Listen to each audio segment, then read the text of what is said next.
সুপ্রিয় দর্শক শ্রোতা বন্ধুরা, যে যেখান থেকে আমাদের সাথে আছেন সকলকে অনেক অনেক প্রীতি এবং শুভেচ্ছা জানাচ্ছি। আমরা শুরু করছি আইনি তথ্য এবং পরামর্শমূলক অনুষ্ঠান আইন অঙ্গন। আইন অঙ্গন মানেই বুঝতে পারেন যে আইনের কিছু বিষয় নিয়ে আমরা আলোচনা করে থাকি, যেগুলো বিষয়ে মানে কিছু বিষয় আছে, আইন রয়েছে সে বিষয়গুলো, কিন্তু আমরা অনেকটাই হয়তো জানি না। তো সেগুলো জানানোর উদ্দেশ্যই হচ্ছে আমাদের এই অনুষ্ঠানের প্রধান লক্ষ্য। আর আপনারা জানেন যে প্রত্যেকটি পর্বেই আমাদের সঙ্গে উপস্থিত থাকেন যিনি এই বিষয় নিয়ে খুঁটিনাটি একদম আলোচনা করেন, একদম সুন্দরভাবে আমাদেরকে বুঝিয়ে দেন, আপনাদেরকে বুঝিয়ে দেন। তিনি হচ্ছেন অ্যাডভোকেট আনিস মোস্তফা তোতন। ভাই, আপনাকে স্বাগত জানাচ্ছি আমাদের আজকের পর্বে। আর শ্রোতা বন্ধুরা, আপনাদের জানিয়ে রাখছি আমরা প্রত্যেকটি পর্বে একটা বিষয় নিয়ে আলোচনা করি, যেহেতু প্রত্যেকটা একটা বিষয়ের উপর আলাদা করে আইন থাকে, এই জন্য আলাদা করে একটা বিষয় নিয়েই আমরা আলোচনা করে থাকি। তবে কিছু ক্ষেত্রে এমনও হয় যে আসলে আলোচনা অনেক সময় দীর্ঘ হলে তখন সেটা নিয়ে আমরা 2 থেকে 3টি পর্ব করে থাকি। আর আমাদের আজকের যে বিষয় আমরা রেখেছি সেটি হচ্ছে নিরাপদ খাদ্য আইন 2013। নিরাপদ খাদ্য আইন 2013। এখনকার সময় আপনারা দেখলে বুঝতে পারবেন যে আমাদের জন্য নিরাপদ খাদ্য আসলে কতটুকু দরকার। একটা মানুষকে বেঁচে থাকতে গেলে ভালোভাবে সুন্দরভাবে তা মানে বেঁচে থাকতে হলে একদম নিরাপদ খাদ্যের মানে খুব যে চাহিদা, যেটি আমাদের জন্য খুবই প্রয়োজন। কিন্তু এখন এটা নিয়ে আইন করতে হলো কেন? নিরাপদ খাদ্য নিয়ে নিশ্চয়ই এর কোনো ব্যতিক্রম হচ্ছে, না হলে তো এটা নিয়ে আইন করা দরকার ছিল না। খাদ্য আমরা গাছে পাচ্ছি, ফল পাচ্ছি, ফল গাছ থেকে পারবো, খাবো, এটাই তো হওয়ার কথা। কিন্তু এক্ষেত্রে আপনারা সকলেই হয়তো জানেন বা আমরাও জানি, কিছু ক্ষেত্রে এর পরিবর্তন ঘটছে। মানুষ বেশি লাভ করার জন্য বা বেশি লাভবান হওয়ার জন্য এবং সব কিছু যাতে তিনি মানে ক্ষতির সম্মুখীন না হন, এজন্য এখনকার সময় আমরা একটা জানি যে ফরমালিন নামে একটা দ্রব্য আছে, সেটি কিন্তু অনেকে মিশিয়ে থাকেন খাদ্যের মধ্যে, যেটা আমাদের জন্য ক্ষতিকর, কিন্তু যিনি বিক্রেতা ফল বিক্রি করছেন বা অন্য খাদ্য দ্রব্য বিক্রি করছেন তার জন্য কিন্তু ভালো। তো আসলে এইসব বিষয় নিয়ে আইনে কি কি বলা আছে, কি বলা নেই, আমরা সেসব নিয়ে আজকের আলোচনায় আলোচনা করব। প্রিয় অতিথি মহোদয়, আপনাকে আবারও স্বাগত জানাচ্ছি আমাদের আজকের পর্বে। আমরা নিরাপদ খাদ্য নিয়ে যেহেতু আজকে আলোচনা করব, নিরাপদ খাদ্য আইন, তো শুরুতেই যদি আমরা একটু, যেমনটি আমিও বলছিলাম খাদ্য সম্পর্কে, আপনার যদি এরকম কিছু বলার থাকে নিরাপদ খাদ্য সম্পর্কে। ধন্যবাদ কৃষ্ণকমল। আসলে নিরাপদ খাদ্য আইন এটি তৈরি করতে হয়েছে এই কারণেই যে আমাদের দেশটিতে গ্রামগঞ্জে এবং শহর অঞ্চলে প্রতিনিয়ত হোটেলে বা কলকারখানায় বিভিন্ন মানের খাদ্যদ্রব্য উৎপাদন করা হচ্ছে। এই উৎপাদিত খাদ্যদ্রব্যগুলোর মান নিয়ন্ত্রণ করার জন্য এবং এই জনগণের কাছে সুস্থ, স্বাভাবিক এবং সেফ খাদ্য পৌঁছে দেওয়ার জন্য আসলে আইনটি করা হয়েছে। এটিকে মূল উদ্দেশ্য, এবং এটি তদারকি করার জন্য বাংলাদেশ ফুড সেফটি অথরিটি নামে একটা কর্তৃপক্ষ আছে। এই কর্তৃপক্ষের কাছে এই দায়িত্বগুলো হস্তান্তর করা হয়েছে। তারা করবেন যে একটা নীতিমালা প্রণয়ন করবেন, যে নীতিমালার ভিত্তিতে এই আইনটি পরিচালিত হবে। পর্যায়ক্রমে আইনটি সংশোধন হতে পারে, নতুন করে ধারা সংযোজন হতে পারে, জি, এগুলো নীতিমালার আওতায় পড়ে। দ্বিতীয়ত, এই কমিটিটা খাদ্যের মান নিয়ন্ত্রণের জন্য মাঠ পর্যায়ে কাজ করবেন। আচ্ছা আচ্ছা, সেটা প্রয়োজন হতে পারে মাঠে গিয়ে, বাজারে গিয়ে খাদ্যের মান টেস্ট করার জন্য, মোবাইল কোর্টের মাধ্যমে তাদেরকে একটা পরিচালনা করার জন্য। আর এছাড়া তারা বাজার তদারকি করবেন।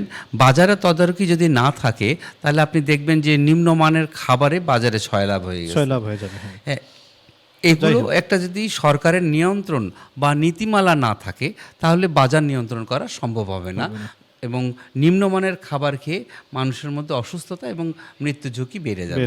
এরপরে নিম্নমানের খাবার বা ভালো খাবার সম্পর্কে ভোক্তাদের, যারা খাবার খেয়ে সুস্থ থাকে বা খাবারের মান যাচাই করেন, তাদের অভিযোগ গ্রহণ করতে হবে। এই যে আমি বললাম, এই কমিটি, ফুড সেফটি অথরিটির যে কমিটি, নিরাপদ খাদ্য কর্তৃপক্ষ, এই কমিটির এই কাজগুলো এবং দায়িত্বশীল এগুলো তারা পালন করে থাকেন। জি। এগুলো যদি পালন করে থাকে তাহলে আমরা অনেক সুস্থ স্বাভাবিকভাবে জীবনযাপন করতে পারবো এবং ভালো ভেজালমুক্ত খাবার খেতে পারবো। জি, আমরা শুরুতেই আপনার কাছে যেটি জানতে চাই সেটি হচ্ছে যে আমরা যে খাদ্যদ্রব্য আছে এই খাদ্যদ্রব্যগুলোর মধ্যে বিষাক্ত দ্রব্য বা তেজস্ক্রিয় পদার্থ অথবা ভারী কোনো ধাতু মিশ্রণ করার এগুলোর কোনো বিধিবিধান বা নিষেধ কিছু আছে কিনা এটা করার ক্ষেত্রে? কৃষ্ণকমল, আপনি জেনে থাকবেন যে আপনি বলেছেন যে নিরাপদ খাদ্য আইন 2013, জি। আসলে এটি বাস্তবে মাঠ পর্যায়ে কার্যকর হয়েছে 2015 সাল থেকে। 15 সাল তা আপনি বুঝতেই পারছেন যে আইনটি বেশি দিনের না, অল্প কিছুদিন আগেই। বেশি দিনের না। এ কারণেই এই আইনটিতে অনেক সংযোজন বিয়োজন প্রয়োজন আছে এবং আপনি জানেন যে আমাদের যে দণ্ডবিধির অপরাধগুলো আছে, দাঙ্গা মারা করা, এগুলো প্রতিনিয়ত চেঞ্জ হচ্ছে। এটি একসময় আরও মডিফাই আকারে আসবে। তবে এখন এই আইনে যেটি আসছে, আপনি যে কথাটা বললেন ভেজাল মিশ্রিত খাবার অথবা বিষাক্ত কোনো কিছু বিষাক্ত খাবার, তেজস্ক্রিয়। তো যেটা বাজারে আছে খাবারগুলো আমরা খাচ্ছি, এগুলোর মধ্যে যে এই বিষাক্ত খাবার নেই এটা আমরা হলফ করে বলতে পারি না। জি, তো তা তো অবশ্যই। এটা কীভাবে নিয়ন্ত্রণ করা হবে?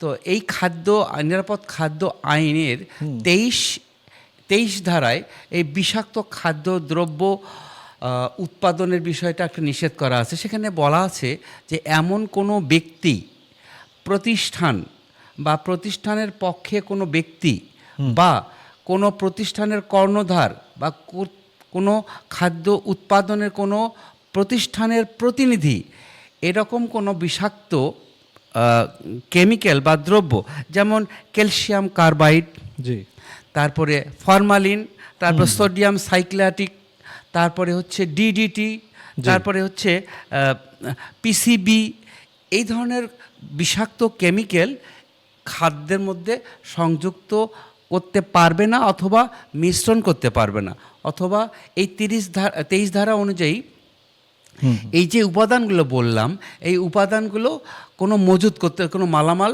হিসাবে মজুত করতে পারবে না। আর এই মিশ্রণের ফলে যে বিষাক্ত খাবারগুলো উৎপাদন হবে, এই উৎপাদিত খাবারগুলো বাজারে বিক্রয়ের জন্য তারা পরিবেশন করতে পারবে না।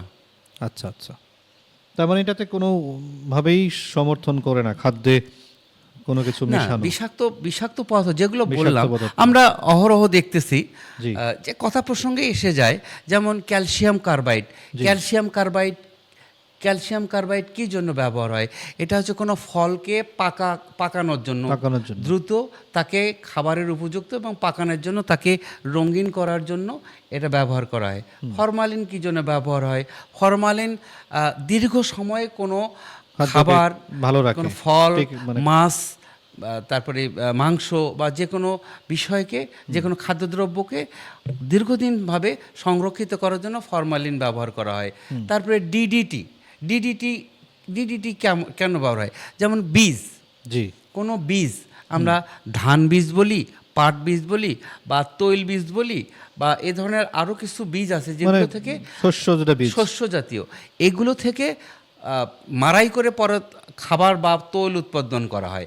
এগুলোতে যাতে পোকা মাকড় বা অন্য কোনো বিষয়, পিঁপড়া, এগুলো যেন প্রবেশ করতে না পারে বা খাদ্যের এই বীজগুলো যেন ফুটো করতে না পারে, নষ্ট করতে না পারে বা জার্মিনেটের যেটা কোনো কষ্ট না হয় বা নষ্ট না হয়, এজন্য আমরা অনেক সময় ডিডিটি, পিবিবি এগুলো ব্যবহার করে সংরক্ষণ করা হয়। কিন্তু এটা করা যাবে না, কারণ যখনই আপনি ওই কেমিক্যালগুলো ব্যবহার করতেছেন তখনই কিন্তু এটার জার্মিনেট ক্ষমতা কমে যাচ্ছে এবং এগুলো ফ্রম দ্য বিগিনিং, জন্ম থেকেই বিষাক্ত পদার্থ ডিডিটি এগুলো নিয়ে ধারণ করেই বড় বড় হচ্ছে। হচ্ছে। সুতরাং এগুলো থেকে উৎপাদিত যে খাবারগুলো তৈরি হবে, যে শস্যগুলো তৈরি হবে, যেগুলো থেকে আমরা পরে মাড়াই করে ধান, চাল, গম, ভুট্টা পাবো, জি। এগুলো কিন্তু আসলে বিষাক্ত হয়ে যাচ্ছে। মানে বীজে যদি ওইটা দেয়া হয় ওটা থেকেই যাচ্ছে একদম,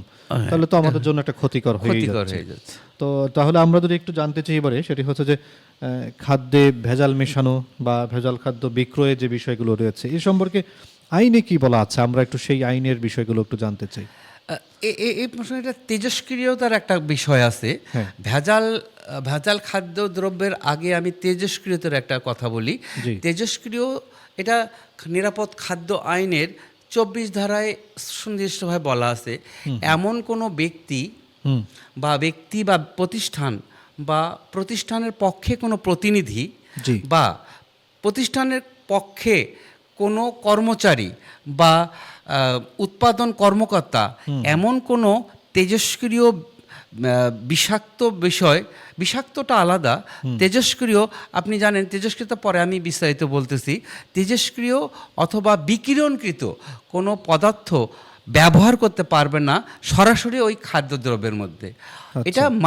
এটা বলা আছে একটা সহনশীল এবং মাত্রা অতিরিক্ত, এবং এই জাতীয় তেজস্ক্রিয় পদার্থ তারা সংরক্ষণ করতে পারবে না। আপনি জানেন যে আমাদের এই যে বাজারে চিপসগুলো খাই, জি জি, এই চিপসগুলো কিন্তু অনেক উচ্চমানের তাপ দিয়ে এগুলোকে তৈরি করা হয়। এই চিপস জাতীয় বাজারের আরও অনেক খাবার আছে যে খাবারগুলো সার্বক্ষণিকভাবে কোনো তেজস্ক্রিয় পদার্থ দিয়ে এগুলোকে ফুলায়, তারপরে এগুলোকে অনেক স্পাইসি, অনেক সময় দেখা যাচ্ছে এতটুকু আটা দিয়ে এত বড় একটা বার্গার বা অনেক কিছু একটা তৈরি করতেছে। এগুলো কিন্তু ওই তেজস্ক্রিয় দিয়ে করা হয়। এটা একটা সহনশীল পর্যায়ে আছে, সহনশীল মাত্রা আছে। এই মাত্রাটা আমি বলতে পারছি না, কিন্তু এর অতিরিক্ত যখন যাবে খাদ্যের, বিএসটিআই কর্তৃক কিন্তু অনুমোদন করা আছে যে কতটুকু পরিমাণ তেজস্ক্রিয় ব্যবহার করতে পারবেন, কিন্তু তার অতিরিক্ত গেলে সেটা শরীরের জন্য ক্ষতিকর।